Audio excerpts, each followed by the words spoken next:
ಬಡತನ ಮೆಟ್ಟಿ ನಿಂತು ಕ್ಯಾಲಿಫೋರ್ನಿಯಾ ದ್ರಾಕ್ಷಿವರೆಗೆ ಲಕ್ಷಾಧಿಪತಿ ರೈತ ಲಚ್ಚಪ್ಪ. ಜಮದರವರ ಸ್ಫೂರ್ತಿದಾಯಕ ಕತೆ. ದ್ರಾಕ್ಷಿ ಬೆಳೆಯುವ ಮೂಲಕ ವರ್ಷಕ್ಕೆ 50 ಲಕ್ಷಕ್ಕೂ ಹೆಚ್ಚು ಆದಾಯ. ಕಷ್ಟಪಟ್ಟು ದುಡಿದರೆ ಅಸಾಧ್ಯ ಎಂಬುದೇ ಇಲ್ಲ ಎಂಬುದನ್ನು ತಮ್ಮ ಬದುಕಿನ ಮೂಲಕ ಸಾಬೀತಪಡಿಸಿದವರು ಮತ್ಯಾರು ಅಂತೀರಾ? ಮತ್ಯಾರು ಅಲ್ಲ, ಅಫ್ಜಲ್ಪುರ ಪಟ್ಟಣದ ನಿವಾಸಿ ಪ್ರಗತಿಪರ ರೈತ ಲಚ್ಚಪ್ಪ ಜಮಾದಾರವರ ಸಾಧನೆ ಕುರಿತು ವಿಶೇಷ ಸ್ಟೋರಿ ನಿಮ್ಮ ಮುಂದೆ. ಬಡ ಕೂಲಿ ಕಾರ್ಮಿಕನ ಮಗನಾಗಿ ಹುಟ್ಟಿ 7 ಅಣ್ಣ ತಮ್ಮಂದಿರ ಅವಿಭಕ್ತ ಕುಟುಂಬದಲ್ಲಿ ಬೆಳೆದ ಲಚ್ಚಪ್ಪ ಅವರ ಬಾಲ್ಯ ಬಡತನದಲ್ಲಿ ಕಳೆದಿತ್ತು. ತಂದೆ ಬಾಳೆಹಣ್ಣಿನ ಸಣ್ಣ ವ್ಯಾಪಾರ ಮಾಡುತ್ತಿದ್ದರು. ಕೃಷಿಗೆ ಯೋಗ್ಯವಾದ ಜಮೀನು ಕೂಡ ಕಡಿಮೆ ಇದ್ದದ್ದು ಮರುಭೂಮಿ. ಈ ಪರಿಸ್ಥಿತಿಯಲ್ಲಿ ಲಚ್ಚಪ್ಪ ಅವರ ತಂದೆ ಜೊತೆ ವ್ಯಾಪಾರದಲ್ಲಿ ಕೈಜೋಡಿಸಿ ಹಣ್ಣಿನ ವ್ಯಾಪಾರವನ್ನು ವಿಸ್ತರಿಸಿದರು. ತಮ್ಮಂದಿರಿಗೂ ವ್ಯಾಪಾರ ಕಲಿಸಿ ಸ್ವಂತ ಹಣ್ಣಿನ ವ್ಯಾಪಾರ ಕೇಂದ್ರವನ್ನಾಗಿ ಆರಂಭಿಸಿದರು. ನಂತರ ಕೃಷಿಯತ್ತ ಮುಖ ಮಾಡಿದ ಅವರು ಹನಿ ನೀರಾವರಿ ಪದ್ಧತಿ ಅಳವಡಿಸಿಕೊಂಡು ಮೊದಲು ಬಾಳೆ ಬೆಳೆ ಆರಂಭಿಸಿದರು. ಬಳಿಕ 1 ಎಕರೆಯಲ್ಲಿ ದ್ರಾಕ್ಷಿ ಬೆಳೆ ಹಚ್ಚಿದರು. ಆರಂಭದಲ್ಲಿ ವಾತಾವರಣದ ಅಡಚಣೆಗಳಿಂದ ನಷ್ಟ ಅನುಭವಿಸಿದರು. ಆದರೂ ಹಿಂಜರಿಯದೆ ಕೃಷಿ ಇಲಾಖೆ ಹಾಗೂ ಪ್ರಗತಿಪರ ರೈತರಿಂದ ಮಾಹಿತಿ ಪಡೆದ ಮತ್ತೆ ದ್ರಾಕ್ಷಿ ಬೆಳೆ ಬೆಳೆದು ಯಶಸ್ವಿ ಕಂಡವರು. ಕಳೆದ 4 ವರ್ಷಗಳ ಹಿಂದೆ 5 ಎಕರೆ ಭೂಮಿಯಲ್ಲಿ ಸುಮಾರು 6,000 ದ್ರಾಕ್ಷಿ ಗಿಡಗಳನ್ನು ಬೆಳೆಸಿದ್ದು, ಸಾವಯವ ಗೊಬ್ಬರ ಬಳಸಿ ಭೂಮಿಯ ಫಲವತ್ತತೆಯನ್ನು ಹೆಚ್ಚಿಸಿಕೊಂಡಿದ್ದಾರೆ. ಹನಿ ನೀರಾವರಿ ಮೂಲಕ ಕಡಿಮೆ ನೀರಿನಲ್ಲಿ ಉತ್ತಮ ಇಳುವರಿ ಪಡೆಯುತ್ತಿದ್ದಾರೆ.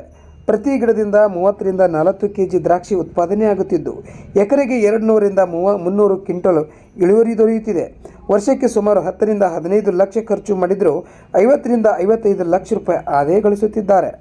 ಈ ವರ್ಷ ಕ್ಯಾಲಿಫೋರ್ನಿಯಾ ವಿದೇಶಿ ತಳಿ ಕ್ವೀನ್ ಬೇರಿ ಮತ್ತು ಕಿಂಗ್ ಬೇರಿ ದ್ರಾಕ್ಷಿ ತಳಿಗಳನ್ನು ಬೆಳೆದು ತಮ್ಮ ಜಮೀನವನ್ನೇ ಚಿನ್ನದ ತೋಟವನ್ನಾಗಿ ಮಾಡಿದ್ದಾರೆ ಮತ್ತು ತಾವು ಬೆಳೆದ ದ್ರಾಕ್ಷಿಯನ್ನು ದೆಹಲಿ, ಆಂಧ್ರಪ್ರದೇಶ, ಮಹಾರಾಷ್ಟ್ರ, ಗುಜರಾತ್ ಸೇರಿದಂತೆ ದೇಶದ ವಿವಿಧ ರಾಜ್ಯಗಳಿಗೆ ಮಾರಾಟ ಮಾಡುತ್ತಿದ್ದಾರೆ. ಹೀಗಾಗಿ ಕೈತುಂಬ ಹಣವನ್ನು ಗಳಿಸುತ್ತಿದ್ದಾರೆ. ಹೀಗಾಗಿ ಈ ದ್ರಾಕ್ಷಿ ಕಟಾವಿಗೆ ಅಫ್ಜಲ್ಪುರ ಮಳೇಂದ್ರ ಸಂಸ್ಥಾನ ಹಿರೇಮಠದ ಪೂಜ್ಯ ಶ್ರೀ ವಿಶ್ವರಾಧ್ಯ ಮಳೇಂದ್ರ ಶಿವಾಚಾರ್ಯರು ಚಾಲನೆ ನೀಡಿ ಆಶೀರ್ವಾದ ಮಾಡಿದ್ದಾರೆ. ಈ ಕುರಿತು ಲಚ್ಚಪ್ಪ ಜಮಾದಾರ್ ಮಾತನಾಡಿ, ನಮ್ಮ ರೈತರು ಸಾಂಪ್ರದಾಯಿಕ ಬೆಳೆಗಳಿಗೆ ಮಾತ್ರ ಸೀಮಿತವಾಗಬಾರದು. ದ್ರಾಕ್ಷಿ ಈಗಿನ ವಾಣಿಜ್ಯ ಬೆಳೆಗಳನ್ನು ಬೆಳೆದು ಹೆಚ್ಚು ಲಾಭ ಪಡೆಯಬಹುದು.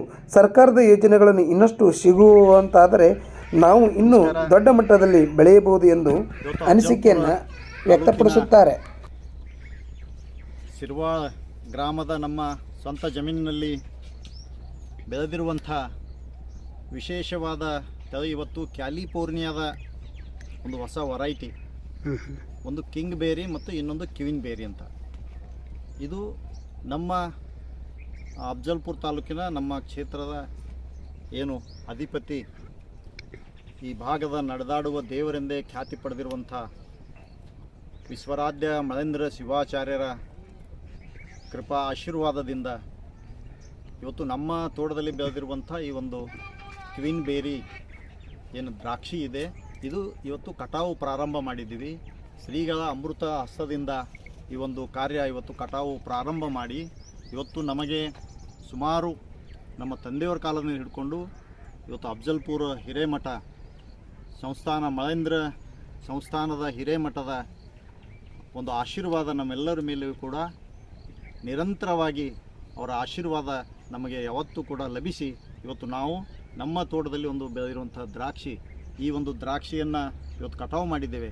ಇವತ್ತು ಈ ಒಂದು ಸಂದರ್ಭದಲ್ಲಿ ಗುರುಗಳ ಜೊತೆಗೆ ಅಫ್ಜಲ್ಪುರ ತಾಲೂಕಿನ ವೀರಶೈವ ಸಮಾಜದ ಅಧ್ಯಕ್ಷರು, ಯಾವತ್ತೂ ಕೂಡ ಕ್ರಿಯಾಶೀಲ ನಾಯಕರಾಗಿರುವಂಥ ಎಲ್ಲರಲ್ಲಿಯೂ ಒಂದಾಗಿ ಎಲ್ಲ ಜನಾಂಗದ ಸಮಸ್ಯೆ ಇರಲಿ, ವಲಯದಲ್ಲಿ ಎಲ್ಲ ಸಂದರ್ಭದಲ್ಲೂ ಕೂಡ ಅವರು ಕೂಡ ಭಾಳ ಒಂದು ಈ ಕ್ಷೇತ್ರದಲ್ಲಿ ಒಂದು ಹೆಸರು ಮಾಡಿರುವಂಥ ವೀರಶೈವ ಸಮಾಜದ ಅಧ್ಯಕ್ಷರು ಚಂದು ಕರ್ಜಿಯವರು ಕೂಡ ಗುರುಗಳ ಜೊತೆಯಲ್ಲಿ ಇವತ್ತು ನಮ್ಮ ಆ ಒಂದು ಕಟಾವಿನಲ್ಲಿ ಅವರ ಅಮೃತ ಹಸ್ತದಿಂದ ಕೂಡ ಈ ಒಂದು ಕಾರ್ಯ ನಡೀತಾ ಇದೆ. ಅದೇ ರೀತಿ ನಮ್ಮ ಜೊತೆ ಯಾವತ್ತೂ ಕೂಡ ನಮಗೆ ಬೆನ್ನೆಲುಬಾಗಿ ನಮ್ಮ ಜೊತೆ ಇರುವಂಥ ಸಿದ್ದು ಶಿನ್ನೂರ್ ಅವರು ಕೂಡ ಈ ಒಂದು ಇವತ್ತಿನ ದಿವಸ ಅವರ ಒಂದು ಹಸ್ತದಿಂದ ಕೂಡ ಈ ಒಂದು ಕಾರ್ಯ ಪ್ರಾರಂಭ ಮಾಡಿದ್ದೇವೆ. ಇವತ್ತು ಈ ದ್ರಾಕ್ಷಿ ಕ್ವೀನ್ ಬೇರಿ ಅಂದರೆ ಇದು ಒಂದು ವಿಶೇಷವಾದಂಥ ತಳಿ. ಇವತ್ತು ಮಹಾರಾಷ್ಟ್ರದ ಸುಮಾರು 10 ಜನ ರೈತರು, ಅಂದರೆ ಪ್ರಮುಖ ರೈತರು, ಈ ಹೊಸ ವೆರೈಟಿ ಪ್ರಯೋಗ ಮಾಡುವಂಥ ರೈತರು, ಅವ್ರ ಜೊತೆ ನಾವೊಬ್ಬರು ಸೇರಿ 11 ಜನ. ಇದು ಕ್ಯಾಲಿಫೋರ್ನಿಯಾದಿಂದ ಬಂದಂಥ ತಳಿ. ಒಂದು ಕಿಂಗ್ ಬೇರಿ ಆದರೆ ಇನ್ನೊಂದು ಕ್ವೀನ್ ಬೇರಿ ಅಂತ. ಇವತ್ತು ಇದು ಒಳ್ಳೆ ಮಾರಾಟ ಮತ್ತು ಬೇಡಿಕೆ ಭಾಳಷ್ಟಿದೆ. ಹೀಗಾಗಿ ನಮ್ಮ ಭಾಗದಲ್ಲಿ ಭಾಳ ಯಶಸ್ವಿಯಾಗಿ ಬೆಳೆದಿದೆ. ಈಗ ಇವತ್ತು ನಮ್ಮ ಈ ಒಂದು ಭಾಗದಲ್ಲಿ ಇನ್ನೂ ಕರ್ನಾಟಕ ರಾಜ್ಯದಲ್ಲಿ ಹೆಚ್ಚಿನ ಸಂಖ್ಯೆ ರೈತರು ಈ ಒಂದು ಬೆಳೆಗೆ ಇವತ್ತು ಒತ್ತು ಕೊಟ್ಟು ಬೆಳಿಬೇಕಾಗಿದೆ. ಅದರಲ್ಲಿಯೂ ಕೂಡ ಮೂಲ ಇವತ್ತು ಸರ್ಕಾರ ನಮ್ಮ ರೈತರಿಗೆ ಈ ಒಂದು ಬೆಳೆಗಳಿಗೆ, ದ್ರಾಕ್ಷಿ ಬೆಳೆಗೆ ಈ ಹಿಂದೆ CHD ಎನ್ನುವಂಥ ಒಂದು ಸ್ಕೀಮ್ನಲ್ಲಿ ಸುಮಾರು 1 ಹೆಕ್ಟರ್ ದ್ರಾಕ್ಷಿ ಒಬ್ಬ ರೈತ ಬೆಳೆದರೆ ಅವರಿಗೆ 3.5 ಲಕ್ಷ ರೂಪಾಯಿ ಒಬ್ಬ ರೈತನಿಗೆ ಸರ್ಕಾರ ಸಹಾಯಧನ ಕೊಡ್ತಾಯಿದ್ರು. ಅದಾದ ನಂತರ ಇವತ್ತು ಅವರಿಗೆ ಏನಾದರೂ ಡ್ರಿಪ್ನಲ್ಲಿಯೂ ಕೂಡ ಅನೇಕ ರೀತಿಯ ಸರ್ಕಾರ ಸಹಾಯ ಮಾಡಿದಾಗ ರೈತರಿಗೆ ಬೆಳೀಲಿಕ್ಕೆ ಅನುಕೂಲ ಆಗ್ತಾಯಿತ್ತು. ಆದರೆ ಈ ಒಂದು ಸಂದರ್ಭದಲ್ಲಿ CHD ಅನ್ನೋ ಸ್ಕೀಮ್ ಇದೆ. ಇವತ್ತು ಕೇಂದ್ರ ಸರ್ಕಾರದ ಸ್ಕೀಮ್ ಕೂಡ ಹೌದು. ಇವತ್ತು CHD ಅಂದರೆ ಇವತ್ತು ರಾಜ್ಯ ಸರ್ಕಾರ ಕೂಡ ಅದಕ್ಕೆ ಉತ್ತೇಜನ ನೀಡಿ ಕೊಡಬೇಕಾಗಿತ್ತು. ಆದರೆ ಇಲ್ಲಿ ಅದನ್ನು ನಿಲ್ಲಿಸಲಾಗಿದೆ.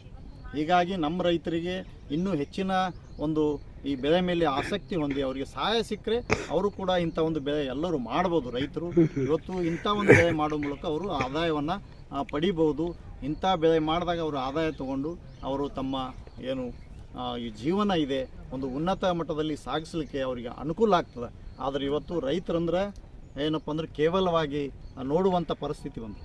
ಇವತ್ತು ಈ ನಾಡಿಗೆ ಜಗತ್ತಿಗೆ ಅನ್ನವನ್ನು ನೀಡುವಂಥ ರೈತ ಇವತ್ತು ಆ ಹೆಸರನ್ನು ಬಂದಾಗ ಕೇವಲವಾಗಿ ನೋಡುವಂಥ ಪರಿಸ್ಥಿತಿ ಬಂದು, ಹೀಗಾಗಿ ಸರ್ಕಾರಗಳು ಇವತ್ತು ನಮ್ಮ ರೈತರಿಗೆ ಒಳ್ಳೆಯ ಒಂದು ಸಹಾಯಧನಗಳಾಗಿರ್ಬೋದು ಇಂಥ ಒಂದು ಸಪೋರ್ಟ್ ಮಾಡೋದೇನು ನಿಲ್ಲಿಸಿದ್ದಾರೆ ಅದು ಕೂಡ ಮುಂದೆ ಕಂಟಿನ್ಯೂ ಮಾಡಿದ್ರೆ ನಮ್ಮ ರೈತರಿಗೆ ಅನುಕೂಲ ಆಗ್ತದೆ. ಇವತ್ತು ಅಫ್ಜಲ್ಪುರ್ ಕ್ಷೇತ್ರದಲ್ಲಿ ಇವತ್ತು ನಮ್ಮ ಭವ್ಯವಾದ ಪರಂಪರೆ, ಬಹಳ ಒಂದು ದೊಡ್ಡ ಇತಿಹಾಸವಂಥ ಪರಂಪರೆಯ ಹಿರೇಮಠ ಸಂಸ್ಥಾನ ಮಠ ಇವತ್ತು ಈ ತಾಲೂಕಿನಲ್ಲಿ ಅಷ್ಟೇ ಅಲ್ಲದೆ ಇವತ್ತು ಅನೇಕ ರಾಜ್ಯದಲ್ಲಿ ಕೂಡ ಅವರ ಒಂದು ಭಕ್ತರನ್ನು ಹೊಂದಿರುವಂಥ ಮಠ ನಮ್ಮ ಭಾಗದಲ್ಲಿ ಯಾವುದಾದ್ರು ಇದ್ದರೆ ಅದು ಮಹೇಂದ್ರ ಶಿವಾಚಾರ್ಯರ ಮಠ. ಆ ಮಠದಲ್ಲಿ ಇವತ್ತು ನಮ್ಮ ಗುರುಗಳು ಇವತ್ತು ವಿಶ್ವರಾಧ್ಯ ಮಹೇಂದ್ರ ಶಿವಾಚಾರ್ಯ ಅಂದರೆ ಇವತ್ತು ನಿರಂತರವಾದಂಥ ಕಾಯಕ ಜೀವಿ ಏನು ಇದ್ದಾರೆ ಇವತ್ತು ನಿರಂತರವಾದ ಕಾಯಕ. ಅಣ್ಣ ಬಸವಣ್ಣವ್ರು ಹೇಳ್ದಂಗೆ ಕಾಯಕವೇ ಕೈಲಾಸ ಅಂತ ಏನು ಹೇಳಿದರು. ಇವತ್ತು ಯಾವಾಗ ನಮ್ಮ ಮಠ ಅಫ್ಜಲ್ಪುರ್ ಮಠಕ್ಕೆ ವಿಶ್ವರಾಧ್ಯ ಮಹೇಂದ್ರ ಶಿವಾಚಾರ್ಯರು ಬಂದರು ಆವತ್ತಿನಿಂದ ಹಿಡ್ಕೊಂಡು ಇವತ್ತು ನಿರಂತರವಾದಂಥ ಕಾಯಕದ ಜೊತೆಗೆ ಇವತ್ತು ನಮ್ಮ ಕ್ಷೇತ್ರದಲ್ಲಿ ಅನೇಕ ಪುಣ್ಯ ಕಾರ್ಯಗಳು, ಅನೇಕ ಧರ್ಮದವರನ್ನು ಜೋಡಿಸಿ ಅನೇಕ ಸಂದರ್ಭಗಳಲ್ಲಿ ದೊಡ್ಡ ದೊಡ್ಡ ಸಮಸ್ಯೆ ಬಂದರೂ ಕೂಡ ಎಲ್ಲರನ್ನ ಒಂದು ಕಡೆ ಸೇರಿಸಿ ಅವರೆಲ್ಲರನ್ನ ಬಗೆಹರಿಸಿ ಎಲ್ಲರೂ ನನ್ನವರು ಎನ್ನುವಂಥ ಭಾವನೆಯಿಂದ ತೆಗೆದುಕೊಡುವಂಥ ಶ್ರೀಗಳ ಆಶೀರ್ವಾದ ಯಾವತ್ತೂ ನಮ್ಮ ಮೇಲಿದೆ. ನಮ್ಮ ಭಾಗದ ರೈತರ ಮೇಲೂ ಕೂಡ ಅವರ ಆಶೀರ್ವಾದ ಇದೆ. ಹೀಗಾಗಿ ನಮ್ಮ ಒಂದು ಈ ಸಂದರ್ಭದಲ್ಲಿ ಅವರು ನಮಗೆ ಆಗಮಿಸಿ ಈ ಒಂದು ಕಟಾವಿಗೆ ಚಾಲನೆ ನೀಡಿ ನಮಗೆ ಆಶೀರ್ವಾದ ಮಾಡಿದ್ದಕ್ಕೆ ನಾವು ಯಾವತ್ತೂ ಕೂಡ ಶ್ರೀಮಠದ ಚಿರಋಣಿಯಾಗಿರ್ತೀವಿ ಅಂತ ಹೇಳ್ತೀನಿ. ನಮಸ್ಕಾರ. ಇಲ್ಲ, ಎಷ್ಟು ವರ್ಷಗಳಿಂದ ಈ ದ್ರಾಕ್ಷಿ ನಾಟಿ ಮಾಡಿರೋಣ? ಇಲ್ಲಿ ನಾವು ಸುಮಾರು ಈ ಒಂದು ಸರ್ವೆ ನಂಬರ್ನಲ್ಲಿ ಸುಮಾರು 20 ವರ್ಷದಿಂದ ದ್ರಾಕ್ಷಿ ಬೆಳಿತೀವಿ. ಈ ಮೊದಲು ಸೋನಾಕ ಅಂತ ಹೇಳಿ ಗ್ರೀನ್ ಹಸಿರು ಬಣ್ಣದಲ್ಲಿರುವಂಥ ಸೋನಾಕ ದ್ರಾಕ್ಷಿ ಬೆಳಿತಿದ್ವಿ 8 ಎಕರೆ. ಅದಾದ ನಂತರ ಈ ಹೊಸ ವೆರೈಟಿ ಏನು ಪ್ರಾರಂಭ ಮಾಡಿದ್ವಿ 2ನೇ ವರ್ಷ. ಇವತ್ತು 2ನೇ ವರ್ಷ ನಮಗೆ ಹಣ್ಣು ಇವತ್ತು ಸಿಗ್ತಾ ಇದೆ. ಒಂದು ಕಿಂಗ್ ಬೇರಿ ಅಂತೇಳಿ 2ನೇ ವರ್ಷದಲ್ಲಿ ಒಂದು ಒಳ್ಳೆಯ ಭಾಳ ಅಚ್ಚುಕಟ್ಟಾದಂಥ ಒಂದು ಬೆಳೆ ಈ ಸಂದರ್ಭದಲ್ಲಿ ಬಂದಿದೆ ಅಂತ. ಮಾರ್ಕೆಟಿಂಗ್ ಎಲ್ಲೆಲ್ಲ ಅದ ನಮ್ಮ ಸ್ಟೇಟ್ ಬಿಟ್ಟು ಹೊರ ಸ್ಟೇಟಿಗೂ ಅದ? ಇವತ್ತು ನಿಜವಾಗಿ ಇದು ಕ್ಯಾಲಿಫೋರ್ನಿಯಾ ವೆರೈಟಿ ಇಲ್ಲಿವರೆಗೆ ಬಂದಂದ್ರೆ ಅಮೇರಿಕಾದಲ್ಲಿರುವಂಥ ಕ್ಯಾಲಿಫೋರ್ನಿಯಾ ಅಲ್ಲಿರುವಂಥ ವೆರೈಟಿ ಇಲ್ಲಿಗೆ ಬಂದಪ್ಪ ಅಂದ್ರೆ ಇದು ಎಲ್ಲ ಕಡೆ ಒಂದು ಒಳ್ಳೆಯ ಹೆಸರನ್ನು ಮಾಡಿದೆ. ಇದು ಬಹಳಷ್ಟು ಜನ ಇಷ್ಟಪಟ್ಟು ಖರೀದಿ ಮಾಡ್ತಾರೆ. ಇದಕ್ಕೆ ಒಂದು ಉತ್ತಮವಾದಂಥ ರೇಟ್ ಸಿಗ್ತದೆ. ಇವತ್ತು ಸುಮಾರು 200 ಮೇಲ್ಪಟ್ಟು ಇವತ್ತು ಕಿಂಗ್ ಬೇರಿಗೆ ಸಿಕ್ಕರೆ ಇವತ್ತು ಕ್ವೀನ್ ಬೇರಿ ಅಂತ ಇದೆ. ಇದಕ್ಕೆ 150ರಿಂದ 200ವರೆಗೆ ಕೂಡ ಇದಕ್ಕೆ ಒಂದು ಬೆಲೆ ಸಿಗ್ತಾ ಇದೆ. ಹೀಗಾಗಿ ನಮ್ಮ ರೈತರಿಗೆ ಒಂದು ಒಳ್ಳೆಯ ಆದಾಯ ಕೊಡುವಂಥ ಬೆಳೆ. ಒಂದು ಎಕರೆಗೆ ಎಷ್ಟು ಆದಾಯ ಬರ್ಬೋದು ರೀ? ಈ ಒಂದು ಬೆಳೆ ಬೆಳೆದ್ರೆ ಸುಮಾರು 1 ಎಕರೆಗೆ 5ರಿಂದ 6 ಲಕ್ಷ ರೂಪಾಯಿ ಆದಾಯ ತೆಗಿಬೋದು. ಖರ್ಚು ರೀ? ಖರ್ಚು ನೋಡಿ ಸರ್, ಮೊದಲನೇದಾಗಿ ಇವತ್ತು ದ್ರಾಕ್ಷಿ ನಾವು ಮಾಡಬೇಕಂದ್ರೆ ಇವತ್ತು ದ್ರಾಕ್ಷಿ ಸಸಿ ನಡೋದ್ರ ಹಿಡ್ಕೊಂಡು ಮುಂದೆ ನೀವು ಹಣ್ಣು ತಿನ್ನುವವರೆಗೆ ಫಸ್ಟ್ ಮೊದಲನೇ ಪೀಕ್ ಬರೋವರೆಗೆ ಸುಮಾರು 6 ಲಕ್ಷ ರೂಪಾಯಿ 1 ಎಕರೆಗೆ ಖರ್ಚಾಗ್ತದೆ. ಇದು ಒಂದ್ಸಲ ನಾಟಿ ಮಾಡಿದ್ರೆ 20 ವರ್ಷ ಇದು ನಿರಂತರವಾಗಿ ಪ್ರತಿ ವರ್ಷ ಬರ್ತಿದ್ದು ಬಹುವಾರ್ಷಿಕ ಬೆಳೆ ಅಂತ ಹೇಳ್ತಾರೆ. ಧನ್ಯವಾದ.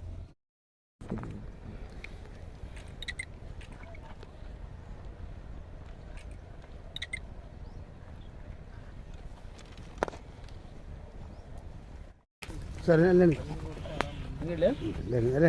ಹೇಳೋಕ್ಕೆ ಇಷ್ಟಪಡ್ತಾ ಇದ್ದೀನಿ. ಏನಪ್ಪ ಅಂತಂದರೆ ಅವರು ಮೊದಲು ಬಾಳೆಹಣ್ಣು ವ್ಯಾಪಾರ, ದ್ರಾಕ್ಷಿ ವ್ಯಾಪಾರ ಮಾಡ್ತಾಯಿದ್ರು. ನಿಜವಾಗಿ ಕೂಡ ವ್ಯಕ್ತಿ ಬಾಳೆಹಣ್ಣು ದ್ರಾಕ್ಷಿ ವ್ಯಾಪಾರ ಮಾಡೋ ಒಂದು ವ್ಯಕ್ತಿ ದ್ರಾಕ್ಷಿ ಬೆಳೆಯುವಂಥ ಮಾಲಕರಾಗಿದ್ದು ಒಂದು ರೋಚಕ ಅಂತಂದ್ರೂ ಕೂಡ ತಪ್ಪಾಗೋದಿಲ್ಲ. ಯಾಕಂತಂದ್ರೆ ಅವ್ರ ಹತ್ರ ಒಂದು ಒಳ್ಳೆಯ ಭಾವನೆ ಇತ್ತು, ನಾ ದುಡಿಬೇಕು, ಕಾಯಕವೇ ಕೈಲಾಸ, ಬಸವಣ್ಣ ಹೇಳ್ರಲ್ಲ ಕಾಯಕವೇ ಕೈಲಾಸ.